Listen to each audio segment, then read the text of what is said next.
If you've studied AI or interacted with it at all, you've likely come across some concerns with it. Bias in a lot of other areas that we as Christians would struggle with. I guess the best way to do it is worldview bias, right?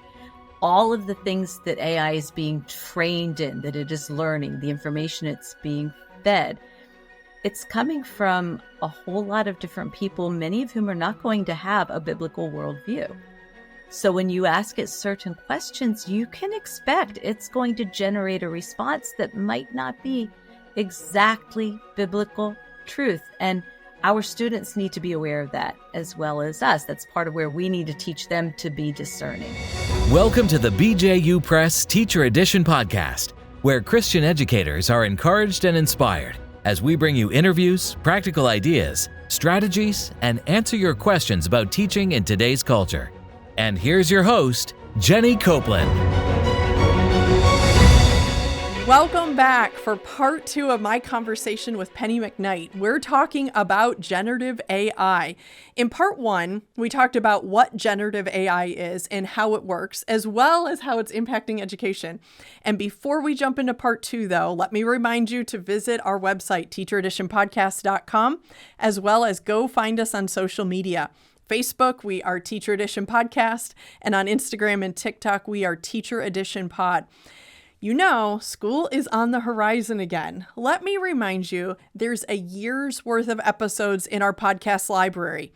Go check them out and share them with friends. What a great way to get back into school mode, if you want to call it that way. Be encouraged. Grab some great new ideas. Go listen to those podcast episodes. And speaking of ideas, today, we're going to look more at generative AI and specifically as it relates to the classroom. So we're glad you're here.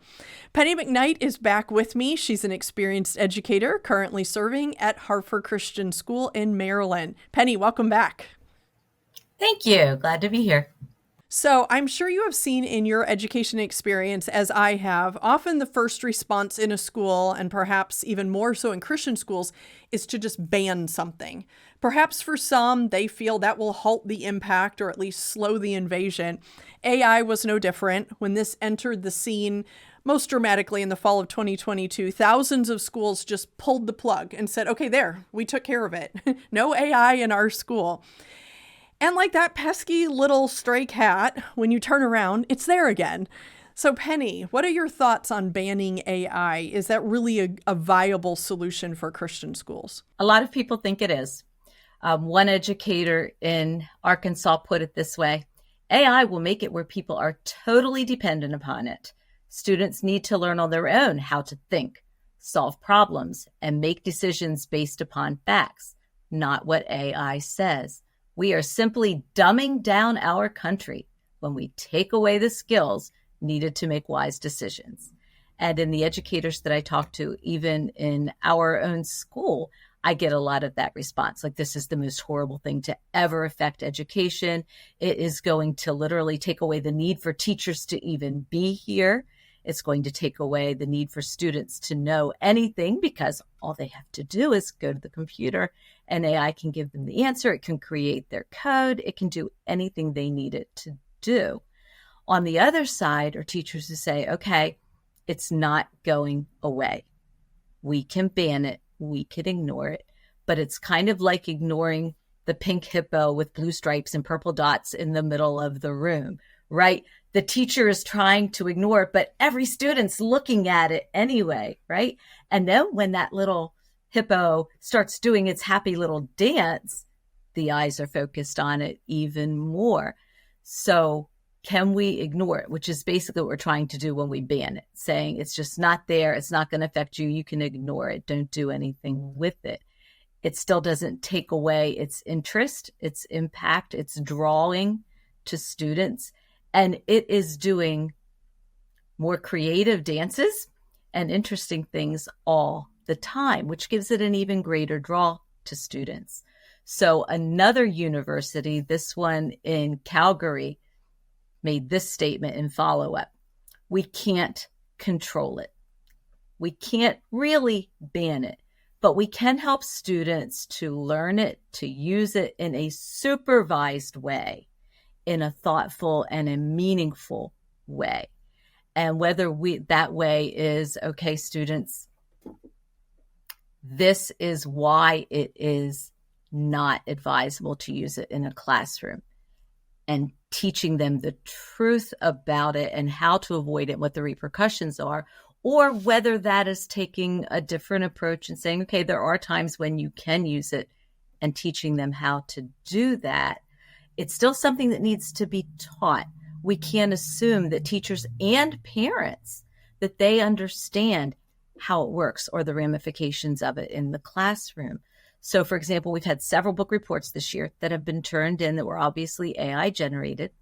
In one particular case, the teacher met with not just the student, but with the parent, who readily admitted it was AI generated. But the parent was 100% insistent that it was still the student's work, that it was not plagiarism, that it was not dishonest, because the student still had to read the book to ask AI the questions, even though AI had done all of the writing and analysis and understanding. So if that's where our parents are, we need to make sure as educators that we are very clear on what is appropriate and what is not appropriate, how to use it, and what the repercussions are for that. I look at it in my classroom as the same way I would teach plagiarism or any other use of an academic tool, where I will set down specific guidelines for them and specific expectations. I guess that's the word that we need to look at. We need to set down specific expectations for our students. They should know in this classroom for this project, is it acceptable to use AI? And if it is acceptable AI, to what extent? Some schools are implementing a red light, green light system, which basically means we're giving some assignments for which AI is absolutely forbidden. And we're even going to take steps to make sure you don't use it. So, for example, in a book report, I might have them write it in class where they cannot be on the computer. All they can use is their own minds and notes they've taken on the book, or maybe not even notes, just the book itself. AI is absolutely forbidden. Other assignments where I might teach them one way to use AI. So, for example, for idea generation, they're writing a research paper on a complicated topic. Let's ask AI a few questions and get my ideas going as a brainstorming tool. But after that, it goes away. So that's the yellow light, where it's limited access, specific way it can be used. And then asking students even to track that, to keep a log, how they've used it, how much time they spent, what information they gained. And then perhaps, I don't know if I go this far personally, but a lot of schools are then going into the green light phase where, okay, we're going to create an assignment that I specifically want you to use AI and see its capabilities, and then maybe analyze it and compare it to how it is better or how it is worse than human content. So that one, I'm not personally very comfortable with at this point as an English teacher, but you will see it in a lot of the educational models that are out there. I feel like they need to be then trained, not just that it is wrong, this is wrong, don't do it. Kind of like plagiarism. I can tell them, don't plagiarize, it's wrong, you're going to get a 0 on this paper.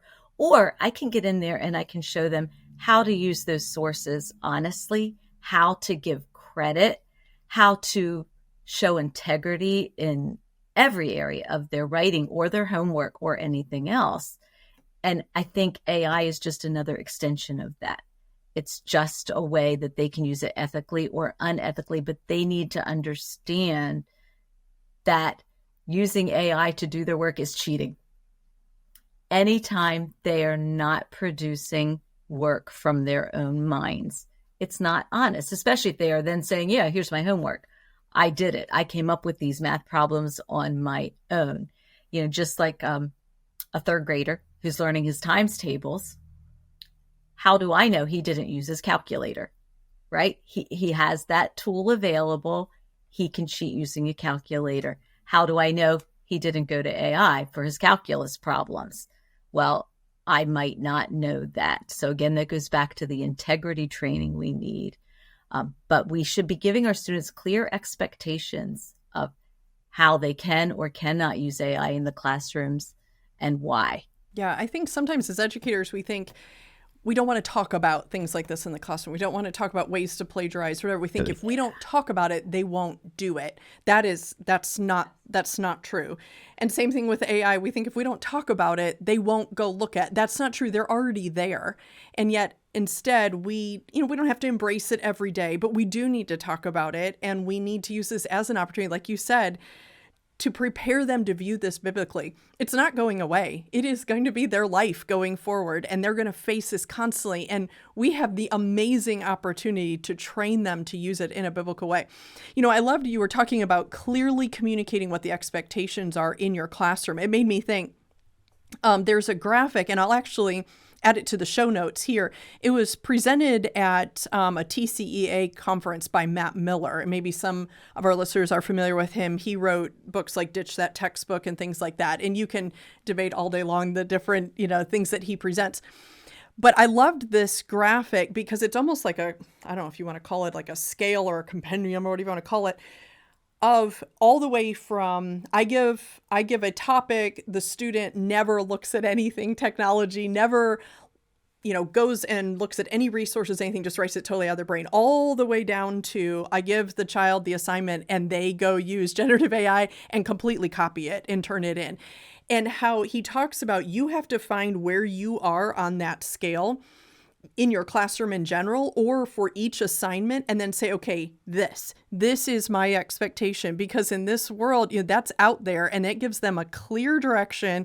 What are my expectations? Here is where we are. And I like how you mentioned the colors and things like that. Just tell them for this assignment, this is what I expect. And I've taught all the way up into university level, and I have to do that too. These tools are out there. It's like you said, the calculator. Is this a calculator activity or not a calculator activity? And as teachers, we do them a disservice or injustice if we don't communicate what the expectations are when these tools are there, and they will use them in real life. So why can't they use them now? So I love how you pointed out clear communication, clear expectations is so important. So we talked about cheating. We talked about the misuse of AI. But, in all honesty, if you've studied AI, as listeners, if you've studied AI or interacted with it at all, you've likely come across some concerns with it. And you've kind of sprinkled in a few of those. Penny, what about you? What's your experience? What are some concerns you've come across? And you've mentioned a couple. Maybe you can loop back on those and any others you have.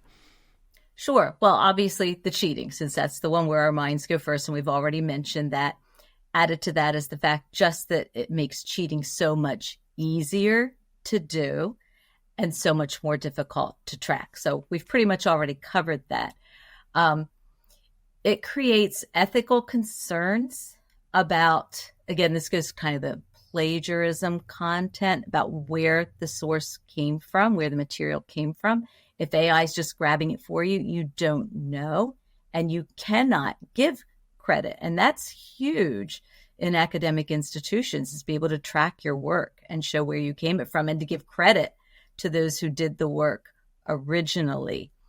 Another really big concern is just the fact that AI makes mistakes, right? As a matter of fact, I was reading a statistic that said at least 3% of everything AI generates is going to be wrong. I almost think that number is really low, just based on my own experience. Yeah. And every single AI platform you use will give you a little warning. Do not trust this content. Always fact check this content. AI does make mistakes. We cannot guarantee, there's all this verbiage built into every AI platform. So it is making a lot of mistakes, and we've got to be careful with that. It also can hallucinate, is the term they use, which means AI can literally make things up because nobody knows, it's pulling in all this random data and combining it in novel ways. If its data doesn't quite mesh with what you're asking or what it thinks you're asking, it just fills up the gaps by creating something else.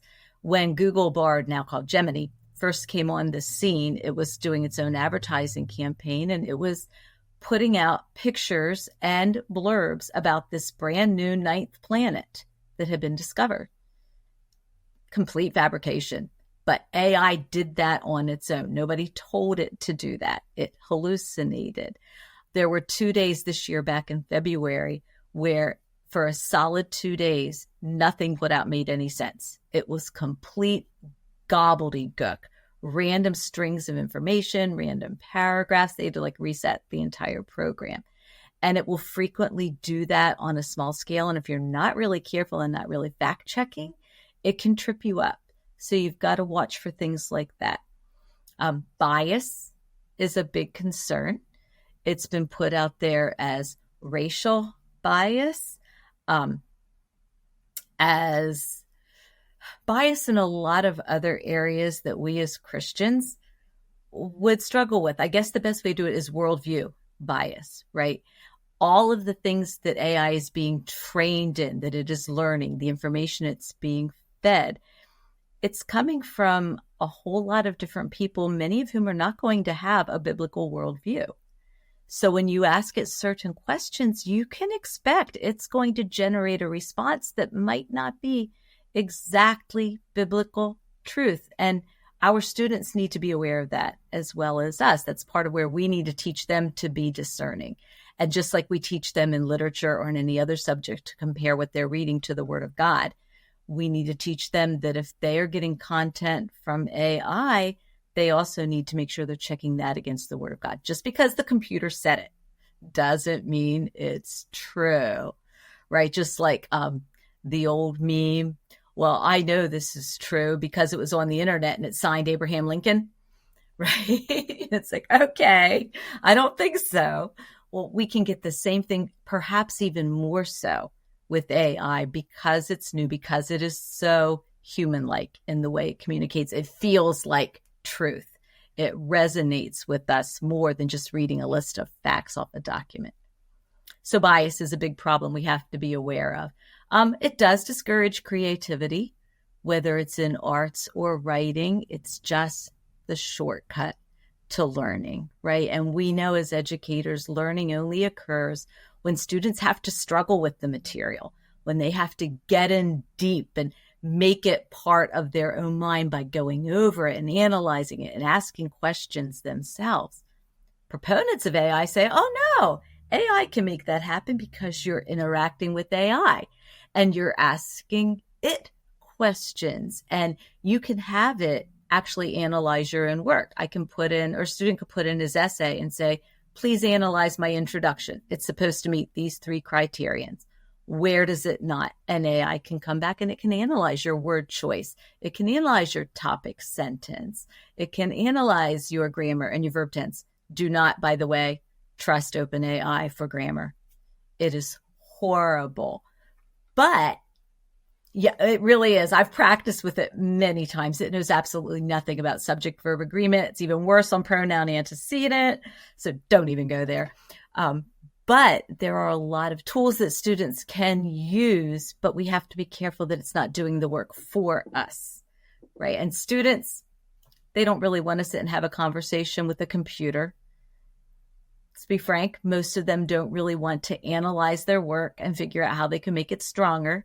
They just want to get it done and turn it in so they aren't in trouble with the teacher the next day and it doesn't affect their grade. So that stifling of creativity and independent thought, I think really is a very possible downside that can come with AI use, especially from the student angle. Another thing you have to watch that is a concern is privacy concerns. If you are using AI to generate any kind of content for yourself, for your school, for your students, never, ever put in personal information, right? Like maybe you want help with your balancing your budget. Don't put in your name and the name of your bank and your bank account and actual numbers. You're just asking for trouble because, like I said, we don't totally know how it works, but we do know that everything that is put into AI is becoming part of this huge database that this computer system is learning from and can be accessed in some way. So never put in students' names. If you are using it to grade papers, and a lot of teachers are using it in that way now, make sure you take out the student names before you do it. If you're using it to help generate emails, you need to put in little asterisks as placeholders where you want names, but don't put the names in there because all of that is out there somewhere and then can be used because of the sinfulness of human heart, right? Can be used in negative ways. So that is another real problem with it, is the privacy concerns. Another big one that is starting to affect schools as well is the idea of deep fakes, where now AI has gotten so good, it can create pictures that look 100% real, but aren't. It can create videos that look real. It can mimic speech that sounds like somebody talking and isn't them at all, which you can just come up with all kinds of crazy ways in which that can be used. Two very real life situations are in litigation right now of some schools where some students got a hold of some pictures of some female students and generated very inappropriate content with them and then shot it out over social media to their friends and other people. So that's one of the dangerous sides of AI. And I think Christian school administrators need to give this kind of thing some very serious consideration and try to build some school-wide policies to help mitigate some of these negative effects as well. Okay, so I feel like we've spent a really good part of this episode talking about the realities, which are in a large majority negative, about generative AI. But we all know there are some positives, and you've given us some little sneak peeks along the way. I know I've used it to think through some different alternatives for activities or ideas. I've used it to summarize meeting notes. But what about the classroom? Penny, what are your thoughts? Can AI have a positive impact on the classroom? And if so, what are some ideas? I think it can be a real time saver for teachers and can really help. Like you said, idea generation is probably the number one way in which teachers are using it right now. But there are so many practical applications. I'm just going to read you a quick list of some ways that I know that I personally and teachers in our school have been using AI.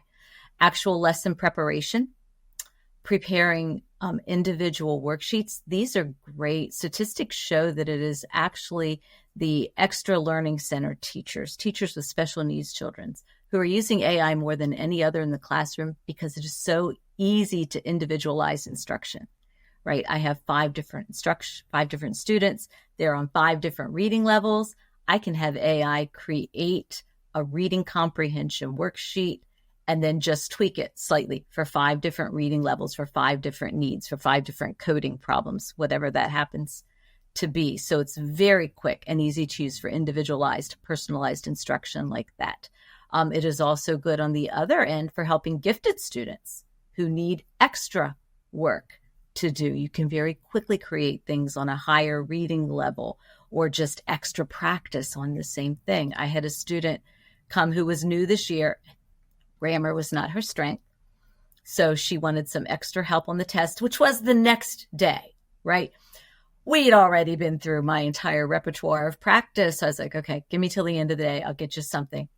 Enter AI. Got in there, put in the parameters. I knew exactly what this particular student needed. And in less than a minute, I had a review worksheet that very thoroughly covered exactly what she needed practice on for the next day. And she came back and I said, so did it help? And she's like, yeah, it really did help. I feel better prepared for this test now. Very positive use. And it didn't take a lot of time, which for us as teachers is very valuable. Obviously, anything we're going to research, we can personalize it more than you can on Google. Creating quizzes, creating assessments, creating rubrics. Rubrics can take a lot of time if you want them to be specific to your assignment. I created one for a writing assignment on Macbeth the other day, probably 30 seconds from beginning. That included time typing in the prompt. It came out, made a couple little adjustments. It was good to go. You can use AI to embed questions into YouTube videos so that instead of assigning a video for a student just to watch, and he's like, yeah, I watched it, he actually has to stop and answer questions along the way. Some of them will even self-grade and send the results to you as the teacher, so you know he's actually engaging with this content. Some are using it for grading help. I haven't found it super helpful for me, but I think if you get into some of the paid educational programs, you will find things that are trained more specifically to grading and editing kind of helps. New and more powerful games. You can come up with new unit ideas, fundraiser ideas, promotional ideas. Teachers are doing 1,000,001 things beside teaching, right? So sometimes AI can help generate some of those ideas. Say you've got book week and you want to come up with posters and themes and catchy slogans. AI spit that stuff out and you'll have hundreds of ideas to pick from in a few minutes, as opposed to a whole team getting together and you've got 20 ideas at the end of an hour. So yeah, you still want that human interaction. I definitely would not rule that out. But AI can really help speed up the initial process and kind of get those wheels spinning, get the ideas started. Language translation. We have had Google Translate around for a while, but language teachers will tell you they can absolutely tell when a student is using Google Translate. The new AI translators are faster. They're more natural in their speech.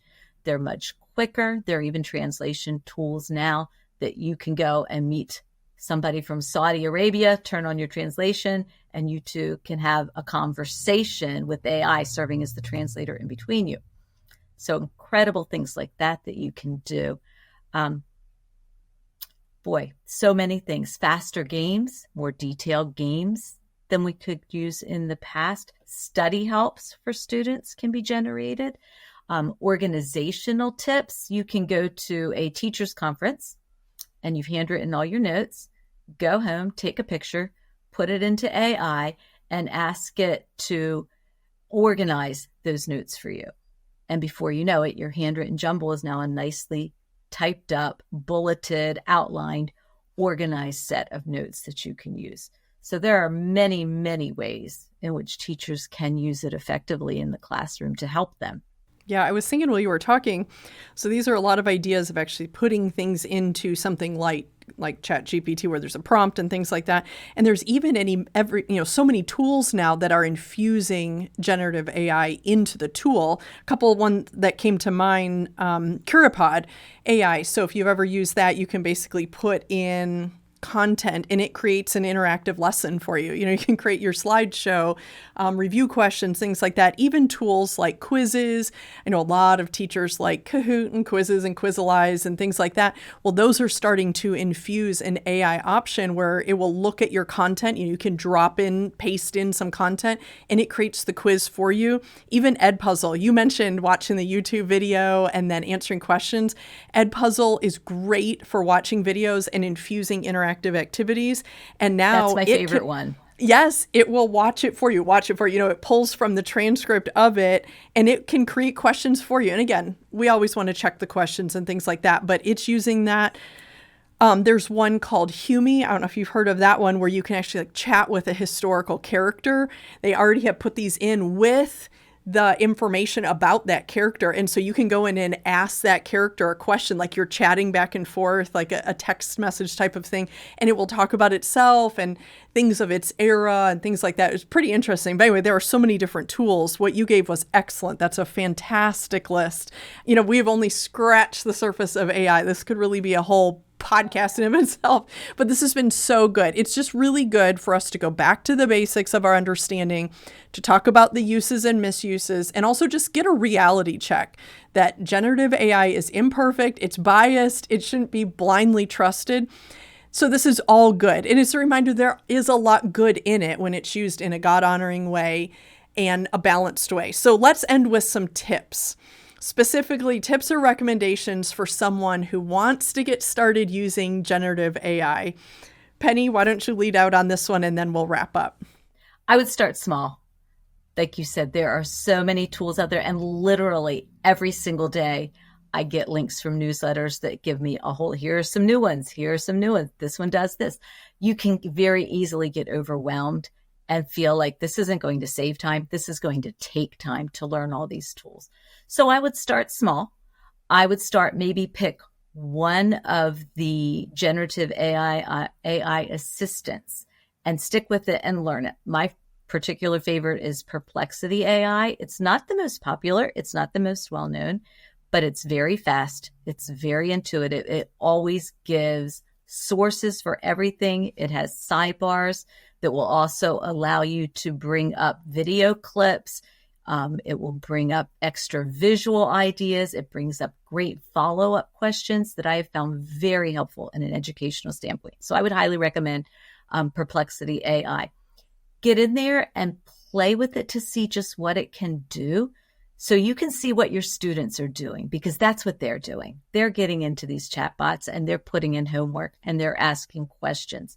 Put in your homework assignments and see what kind of answers it gets. Put in your prompts and see what it tells you. Learn how to make good prompts, and you can Google how to write a good AI prompt, and you'll get tips that will give you more effective results, because your prompt really can determine the good answers or the bad answers that you get from AI. So I would start there. And then I would start with, like you said, a tool that you already use that now has AI capabilities.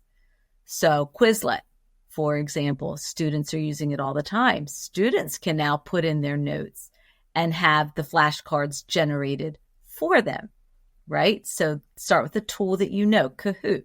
We all love Kahoot in our classroom. It now has an AI component. What were a couple other ones that I was thinking of the other day that I have used that are very common? Canva for creativity.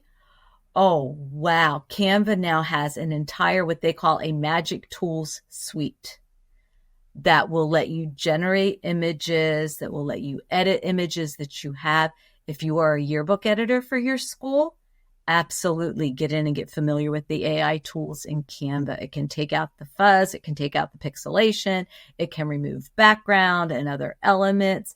It's the standard things that have happened recently in our phones, but to a higher degree and to a much more varied degree than what you can get on some of your phone apps. It also, obviously, now that there's the AI component to it, you can not only just create your posters, but you can bring in all these AI elements instead of just taking an element that they have given you to choose. You can describe for Canva now what you want this element to look like, and it will personalize it and create it. So you could create school logos. You could have it create a mascot that looks like yours by feeding in a picture and giving a different background. And so there's a lot of different things that you can do in Canva. That's a really good way to just start kind of getting your feet wet with AIs. Try a few tools that you already know. Excellent. Those are great tips. So start small and choose one and stick with it. Practice with it. So as we've said so many times in this episode, again, this is an opportunity to guide students biblically and teach them to use technology appropriately, ethically, in a way that honors God. Balance is, again, so important. This technology is not going away, and while I'd much rather see our students learn to navigate this technology in a safe environment with a biblical worldview than to learn it from peers or YouTube or similar, because they will be taught and they will be influenced. And if we don't speak into their lives, someone else will. There will not be a void. Someone will fill that space. Penny, this has been great. Thank you so much for sharing your research and your experience. I've really enjoyed our talk today about AI. Thank you. I have enjoyed it as well. Thank you for joining us today. I hope you were challenged and encouraged as I was. Remember to go to teachereditionpodcast.com to submit questions for upcoming episodes. Of course, be sure to subscribe to the podcast and follow us on social media. Now, it's time to get back to your day, but it's not just any day. Every day in the classroom is your day to impact and inspire through God's power and through His grace working in you. Now go do what God has called you to do.